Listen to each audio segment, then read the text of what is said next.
Hello family, welcome to our channel Renu vlogs. సంవత్సరం నుంచి ఎదురు చూస్తున్న అమ్మ పిలుపు కోసం ఫైనల్లీ కొత్త సంవత్సరంలో నెరవేరింది. అనుకోని ప్రయాణం హైదరాబాద్ నుంచి విజయవాడ వరకు కొనసాగింది. అసలు పొద్దున్నే కృష్ణా నదిలో స్నానం చేసి ఆ తర్వాత అమ్మవారి దర్శనం కోసం కొండవైపు బయలుదేరాం. అలా నడుచుకుంటూ కొండపైకి వెళ్ళిపోయాం. కొండకు చేరుకోవడానికి 3 దారులు ఉన్నాయి. మేము మెట్ల దారిని ఎంచుకొని కొండపైకి ఎక్కేసాం. అలా ఎక్కిన మాకు ఒక అద్భుతమే కనపడిందండోయ్. అదేంటంటే పొద్దుటే మంచులో ఆ కొండ ఎంత అద్భుతంగా కనిపించిందో.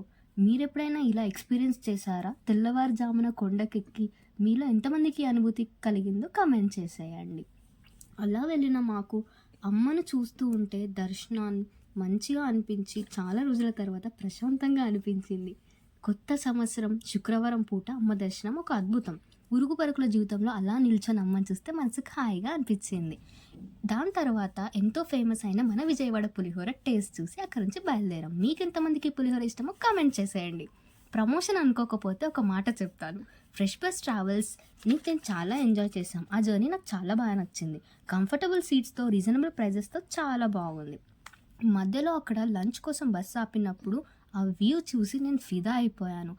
పచ్చని చెట్లు, చాలా బొమ్మలతో అద్భుతంగా ఉంది. ఈ చెట్టు ఎంతమందికి తెలుసో కమెంట్ చేయండి ఫ్రెండ్స్. నాకైతే ఆ చెట్టు చూడంగానే చాలా మెమరీస్ ఫ్లాష్ అయిపోయాయి. చిన్నప్పుడు మేము ఆడుకున్న ఆటలు, ఆ పూలని మేము కలెక్ట్ చేసిన పనులు అలా అన్నీ గుర్తొచ్చాయి. అలా తిరుగుతూ ఆ చెట్లను, ఆ పశువులను, పక్షులను చూస్తూ ఆనందం కలిగి కబుర్లు చెప్పుకుంటూ కాసేపు అలా నడిచిపోయాం. ఎక్కువగా నడిచామనుకుంటా, ఆకలేసేసింది. అందుకే ఎక్కడా అని చూస్తూ ఉండగా మాకు అక్కడ ఒక ప్లేస్ కనిపించింది. సో మేము తినడానికి వెళ్ళిపోయాం.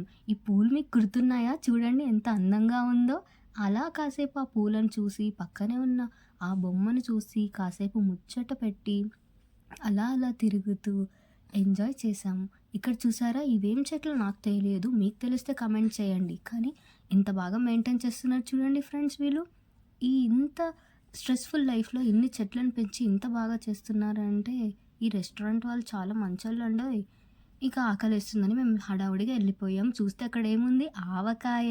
ఇంకా మనం ఆగుతామా చెప్పండి?